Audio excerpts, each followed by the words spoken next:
Hey there, I'm Brittany Schroeder, and business and marketing are my jam. I'm here to walk you step by step through this crazy thing we call business. I'm a small town girl, chocolate eating, Diet Coke drinking mom, marketing guru, automation Jedi, and all around good time. This is your weekly dose of all things business and life, sprinkled with some fun. This is the Redefine Business Podcast.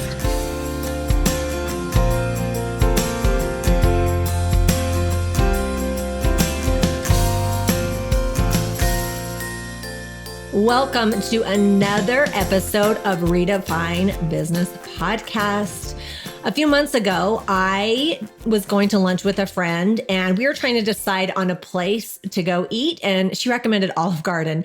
And I kind of chuckled and commented that I hadn't been to an Olive Garden in probably 10 years. And we arrived there, and when we walked into the restaurant, I was immediately taken back in time. Like I said, I hadn't been there forever, but it hadn't changed a bit. And it was just crazy.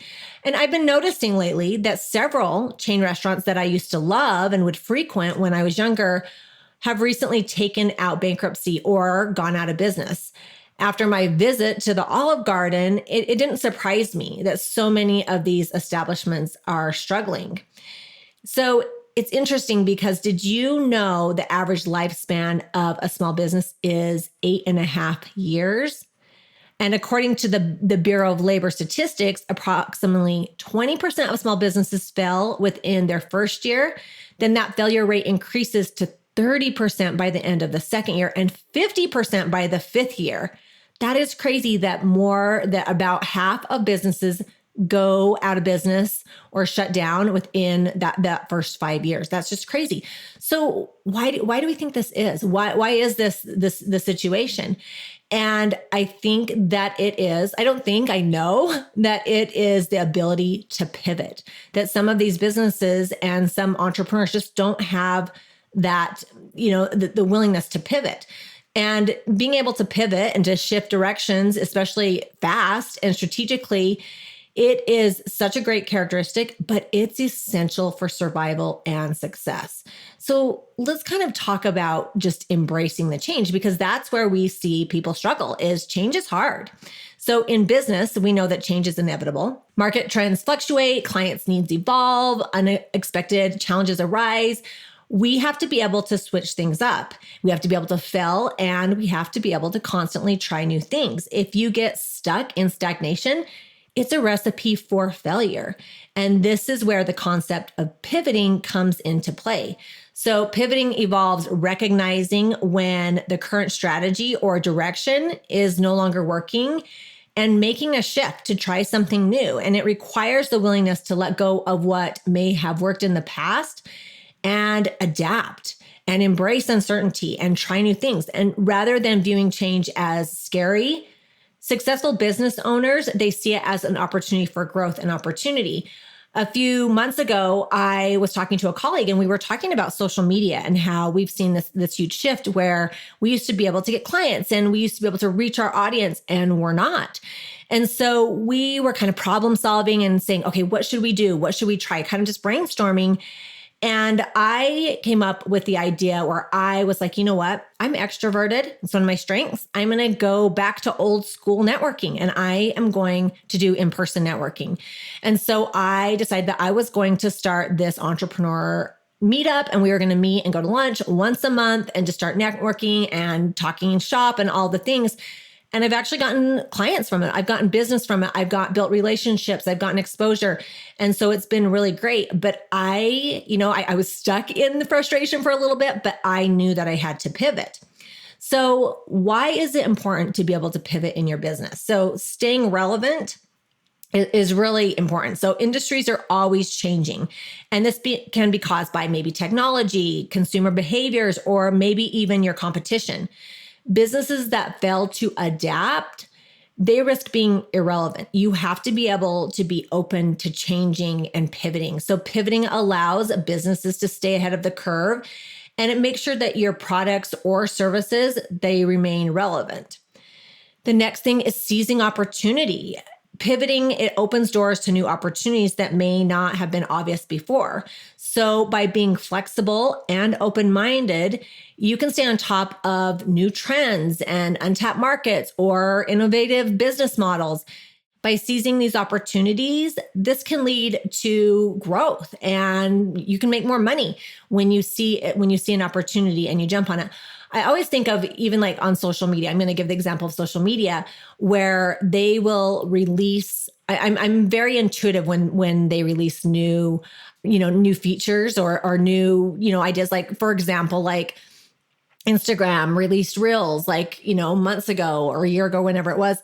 And at first I was like really hesitant, but I saw these people who jumped on these new trends and new ideas. I saw their growth. And so being open to new opportunities and trying new things and change, there really is a lot of opportunity in it. And it could make the difference in your business. Okay. The next thing is adapting to your customers' needs.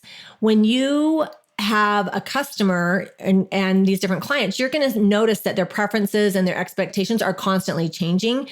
When you pivot, this allows you to adapt to their needs and what they really want. And this makes sure that you remain aligned with the market demand because you know what your clients and your customers need. By listening to your customers' feedback and watching their behaviors, you'll know what the industry needs are. And this is how you build strong relationships and customer loyalty, is by making sure that you are fulfilling your customers' needs and just being aware of them. So, what are some strategies for effective pivoting? Let's talk about a few strategies. The first one that I want to talk about is monitoring the market trends. Do your research and understand your market.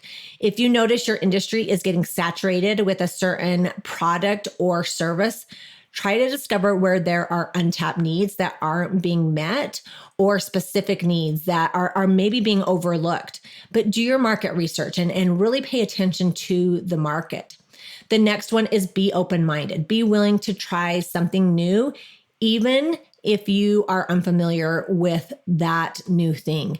Try it, look and see how you can really be open to change and be open to trying something new. Being a business owner is a learning experience. And I always say, if you're not learning every day, you're not trying. And if you're not failing every day, you're not trying too. So be open-minded and be willing to try new things, even if it's out of your comfort zone. The next one is seek feedback. Actively seek feedback from your customers and your clients, your team, and your colleagues. Listen attentively to their insights and suggestions. Try to take in the criticism. I know it can be hard sometimes, but listen to what people are saying and use that feedback to help you form decisions that are going to help your business and trying new things. The next one, and this is one that I talk about all the time and it's so important, is embracing failure. Just recognize that failure is an inevitable part of the process of being a business owner. You're going to fail. And I always say, the more you fail, the more you succeed. So maybe you need to have a mindset shift and get excited to fail. I know it seems silly, but really like failure is where you're going to see a lot of growth. So encourage this mindset of resilience and learning from setbacks, and use your failures as opportunities to refine and pivot towards more successful outcomes. I'm always failing, and I'm always like, I can sometimes I sit in that failure, but then I shift to like, okay, what did I learn? And I get excited about, okay, next time I do this, I'm going to do something different. So embrace that failure. I promise it will help you so much.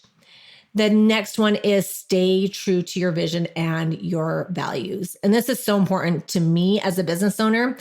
But while you're pivoting, it might involve changes in your strategy or your tactics.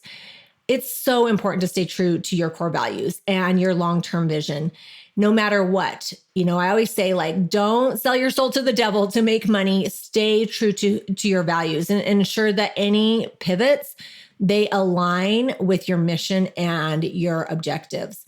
So I want to challenge you today. I want you to look at your business, look at the different areas in your business, look at maybe your email marketing, maybe you're blogging, maybe you're on social media, maybe you're in-person networking, maybe you're creating content, whatever it may be. I want to challenge you to be open-minded and look at your business and assess it and say, okay, where do I need to change? Where do I need to make those pivots? It's being a business owner is just so unpredictable, but the ability to pivot is golden. And by embracing the change and seizing opportunities and be willing to try new things, you're going to grow as a business owner and you are going to have so many opportunities. You want to be able to adapt and shift when the time is right. It's so important. This is going to help you to stay relevant and to really have a lot of opportunity and to thrive. So I want to challenge you and I want you to ask yourself, is it time to pivot? Let's not stop the party here. Head on over to my Instagram or Facebook group, Redefine Your Business, and let me know your thoughts about today's show.